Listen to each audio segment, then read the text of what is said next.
প্রথমে একটা magic ring করে নিতে হবে।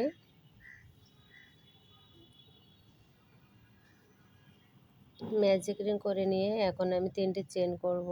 1 2 3 3 চেন সমান 1 ডাবল ক্রোশে। এখন এই যে সার্কেলটা হয়েছে ম্যাজিক সার্কেল, এই ম্যাজিক সার্কেলের ভেতরে ডাবল ক্রোশে করব 12টা। 1 2 3 4 5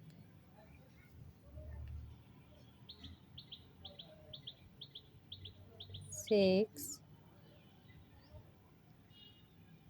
7 8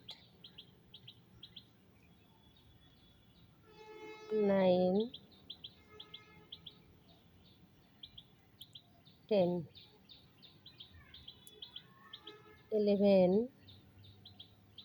12 টোটাল 12টা ডাবল ক্রোশে হয়েছে। এখানে আমি আবারও গুনে দেখাচ্ছি। 1 2 3 4 5 6 7 8 9 10 11 12 টোটাল 12টা ডাবল ক্রোশে। এখন নিচের এই সুতোটা ধরে টান দিলাম, সার্কেলটা এরকম ছোট হয়ে এলো।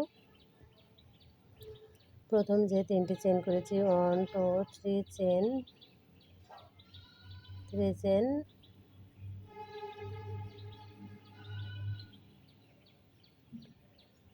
স্লিপ স্টিচ করে জয়েন করলাম। ফার্স্ট রাউন্ডটা কমপ্লিট হয়ে গেল।